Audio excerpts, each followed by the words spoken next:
అవకాశం ఉన్నప్పటికీ ఇంకొక 4 సీట్లు ఎక్కువగా ఇచ్చి 79 స్థానాల్లో మహిళలను గెలిపించిన ఘనత కూడా టీఆర్ఎస్ ప్రభుత్వానికి దక్కిందన్నమాట కూడా ఈ సందర్భంగా నేను తెలియజేస్తా ఉన్నాను అధ్యక్ష. ఈరోజు ఇది ఒక అతి ముఖ్యమైన సవరణ. ఎందుకంటే నిన్నగాక మొన్ననే కేంద్ర ప్రభుత్వం కూడా మన అభిప్రాయం అడిగింది అధ్యక్ష. అన్ని చట్టసభల్లో కూడా అన్ని స్థానిక ప్రభుత్వాల్లో స్థానిక సంస్థల్లో కూడా 50% రిజర్వేషన్ మహిళలకు చేసినట్టయితే బాగుంటుందా? ఎందుకంటే ఆర్టికల్ 243 ప్రకారం, రాజ్యాంగంలోని ఆర్టికల్ 243 ప్రకారం అట్లీస్ట్ 1/3 ఉండాలని పేర్కొన్నారు అధ్యక్ష. స్థానిక ప్రభుత్వాల్లో మహిళలకు 3వ వంతు అట్లీస్ట్ ఉండాలని అడిగినారు. కానీ 50% మొట్టమొదటిసారిగా 50% రిజర్వేషన్ను ఇటు పంచాయతీరాజ్ చట్టంలో అటు మున్సిపల్ చట్టంలో ఈరోజు ఈ బిల్లు ఆమోదం పొందిన తర్వాత జిహెచ్ఎంసీ చట్టంలో కూడా ఏర్పాటు చేసిన మొట్టమొదటి రాష్ట్ర ప్రభుత్వంగా తెలంగాణ ప్రభుత్వం మొత్తం భారతదేశంలోనే ఈ విషయంలో మహిళా సాధికారత విషయంలో ముందు ఉన్నదని చెప్పి కూడా ఈ సందర్భంగా గౌరవ సభ్యులకు నేను తెలియజేస్తా ఉన్నాను అధ్యక్ష. ఇది మొదటి సవరణ. రెండవది, గౌరవ ముఖ్యమంత్రి గారి నాయకత్వంలో నిన్నగాక మొన్న కేంద్ర ప్రభుత్వం కూడా ఒక నివేదిక విడుదల చేసింది అధ్యక్ష. అక్కడి ఫారెస్ట్ రీసెర్చ్ ఇన్స్టిట్యూట్ వారు ఒక రిపోర్ట్ విడుదల చేస్తూ తెలంగాణలో 5 నుంచి 6% గ్రీన్ కవర్ పెరిగింది హరితహారం కార్యక్రమం ద్వారా అని చెప్పేసి ఒక బ్రహ్మాండమైన నివేదిక కూడా వారు విడుదల చేయడం జరిగింది అధ్యక్ష. పల్లె ప్రాంతాల్లో చిన్న చిన్న పట్టణాల్లో బ్రహ్మాండంగా ఈరోజు గౌరవ ముఖ్యమంత్రి గారు ఏదైతే కొత్త పురపాలక చట్టం, కొత్త పంచాయతీరాజ్ చట్టం తెచ్చినారో అందులో పెట్టిన ఒక నిబంధన వల్ల 10% బడ్జెట్ను ఖచ్చితంగా గ్రీన్ కవర్కి పెట్టాలి, హరిత ప్రణాళికలు ఏర్పాటు చేసుకోవాలి, హరిత వనాలను పెంచాలి, పచ్చదనాన్ని పెంచాలి అనే గౌరవ ముఖ్యమంత్రి గారి లక్ష్యం ఏదైతే ఉందో దానికి అనుగుణంగా పురపాలక చట్టంలో అదే రకంగా పంచాయతీరాజ్ చట్టంలో కూడా మనం ఇప్పటికే మార్పు తెచ్చుకున్నాం అధ్యక్ష.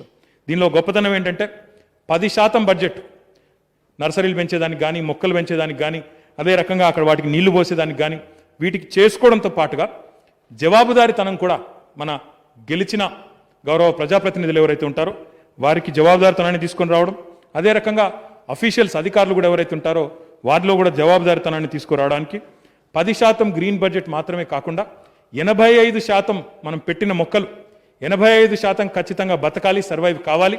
వాటి బాధ్యత, వాటి పరిరక్షణ కూడా ఆ అధికారులు గౌరవ ప్రజాప్రతినిధి గారే తీసుకోవాలి, జవాబుదారీతనంతో వ్యవహారం చేయాలనే ఒక నిబంధన పెట్టడం వల్ల ఈరోజు కాంక్రీట్ జంగల్గా మారిపోతుంటే దేశం మొత్తంలో పట్టణాలు, తెలంగాణలోని పట్టణాలు మాత్రం ఈరోజు హరిత పట్టణాలుగా మారే ఒక అద్భుతమైన ప్రణాళిక కూడా గౌరవ ముఖ్యమంత్రి గారు ఏదైతే తీసుకున్నారో దానిని ఈ జిహెచ్ఎంసీ యాక్ట్లో కూడా సవరణ ద్వారా, చట్ట సవరణ ద్వారా తీసుకొని వస్తా ఉన్నాం అధ్యక్ష. దీనివల్ల చాలా కార్యక్రమాలు గతంలో మీరు చూసినట్టయితే జిహెచ్ఎంసీలో యావరేజ్గా 2.5% బడ్జెట్ మాత్రమే గ్రీన్ బడ్జెట్కి పెట్టేది అధ్యక్ష.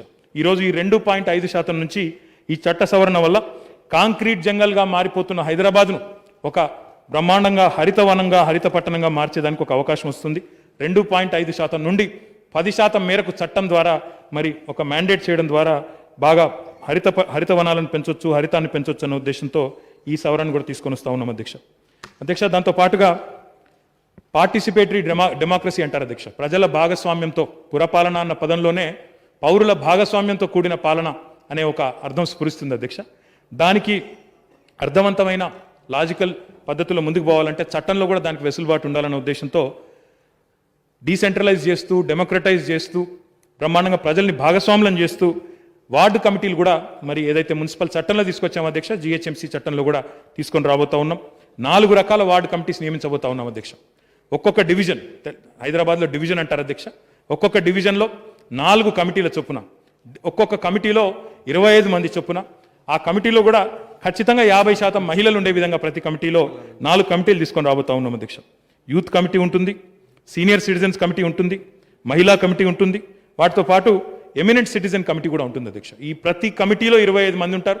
మొత్తంగా చూస్తే డివిజన్కి 100 మంది, ఓవరాల్గా చూసుకున్నప్పుడు 150 డివిజన్లకు గాను ఒక 15,000 మంది సైన్యం, ఒక ప్రజా సైన్యాన్ని తయారు చేసి వారిని శక్తివంతమైన అస్త్రంగా రేపు గ్రీన్ కవర్ పెంచేదానికి కానీ, పారిశుద్ధ్యం విషయంలో కానీ, సాలిడ్ వేస్ట్ మేనేజ్మెంట్ కానీ, ఈ అనాథరైజ్డ్ కన్స్ట్రక్షన్స్ కానీ, ఎంక్రోచ్మెంట్స్ ఏవైతే జరుగుతూ ఉంటాయో పబ్లిక్ ప్రాపర్టీస్ సంబంధించి, లేఅవుట్ ఓపెన్ స్పేసెస్ సంబంధించి వాటిని నిరోధించే విషయంలో కానీ, ఈ ప్లాస్టిక్ని డిస్కరేజ్ చేసే విషయంలో కానీ, అదే మాదిరిగా క్రీడలను ప్రమోట్ చేసే విషయం కానీ, పార్కులను ప్రమోట్ చేసే విషయం కానీ, ఇవన్నింటికి సంబంధించి ఒక సైన్యాన్ని జిహెచ్ఎంసీకి ప్రజల రూపంలో ప్రజా సైన్యాన్ని అందించాలన్న ఉద్దేశంతో ఈ వార్డు కమిటీలను కూడా ప్రతిపాదిస్తూ ఉన్నాం అధ్యక్ష.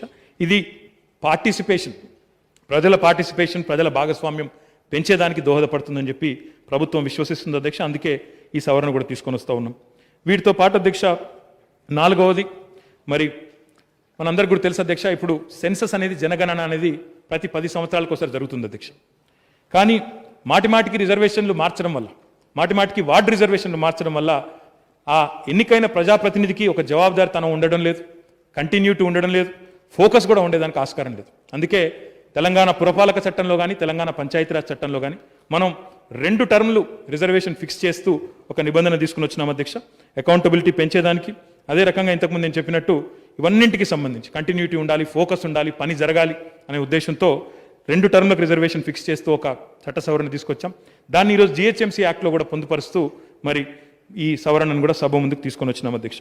ఇక్కడ మిత్రులందరినీ నేను గమనించమని కోరేది, కేంద్ర ప్రభుత్వం చేసే జనగణన కూడా 10 ఏళ్లకు ఒకసారి జరుగుతుంది. కాబట్టి మనకు వచ్చే జనగణన 2020లో జరిగి మనకు ఫలితాలు వచ్చి 2023 నాటికి వచ్చేసరికి అప్పటి నుండి కొత్త సిస్టమ్ మళ్ళీ మనం 2 టర్మ్లకు ఫిక్స్ చేసుకొని 24లో జరిగే 25లో జరిగే ఆనాడు జరిగే జిహెచ్ఎంసీ ఎన్నికల నుంచి మనం 2 టర్మ్ల పాటు ఫిక్స్ చేసుకుంటాం.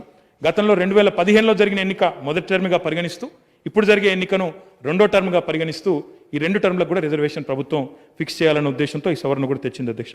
ఇక చివరిగా అధ్యక్ష 5వ సవరణ, మరి ఈరోజు ఒకవైపు కోవిడ్ లాంటి సంక్షోభం, అదే రకంగా ప్రభుత్వాలు ఎప్పటికప్పుడు చాలా రకాల ఆలోచనలు, చాలా రకాల మరి సమస్యల నుంచి కూడా మరి ఎప్పటికప్పుడు పరిష్కారాలు వెతుకుతూ ప్రజా సంక్షేమం కోసం, అభివృద్ధి కోసం పనిచేస్తూ ఉంటాయి అధ్యక్ష. ముఖ్యంగా రాష్ట్ర ప్రభుత్వం యొక్క పాత్ర ఇందులో చాలా కీలకంగా ఉంటుంది. అందుకే ఒకవైపు ఈ కోవిడ్ సంక్షోభము, అదే రకంగా సర్వసాధారణంగా అప్పుడప్పుడు ఇప్పుడు వర్షాలు కూడా కుంభవృష్టిగా పడతా ఉన్నాయి అధ్యక్ష. అక్కడ వాయుగుండం వచ్చిందని చెప్తా ఉన్నారు. ఇట్లాంటి ఎన్నెన్నో పరిస్థితులు ఉత్పన్నమవుతూ ఉంటాయి. కాబట్టి ఎన్నికలు ఎప్పుడు నిర్వహించాలి అనే అంశం రాష్ట్ర ప్రభుత్వంతో సంప్రదించి రాష్ట్ర ప్రభుత్వం కంకరెన్స్ తీసుకొని మనం స్టేట్ ఎలక్షన్ కమిషన్ నిర్వహించాలనే ఒక సవరణ కూడా తీసుకొని వచ్చాము అధ్యక్ష. ఎందుకంటే ఇందులో చాలా అంశాలు ఇమిడి ఉంటాయి.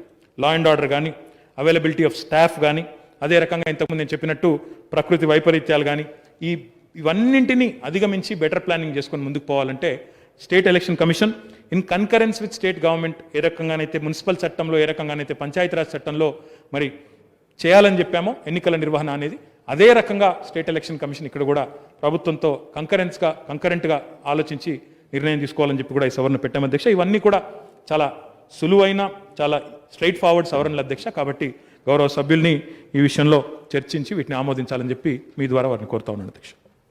Now the discussion on the bill. Ahmad bin Abdullah Balala.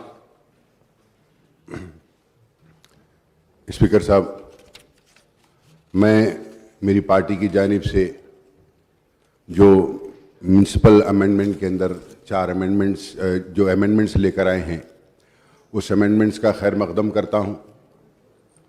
हमारी पार्टी इस अमेंडमेंट्स को सपोर्ट करती है और साथ ही साथ जो ख़ास तौर के ऊपर मैं आपके ज़रिए मिनिस्टर साहब को ये कहना चाहूँगा कि जो आप एक कारपोरेटर डिवीज़न के अंदर 4 हिस्सों में उसको तकसीम कर 4 वार्ड में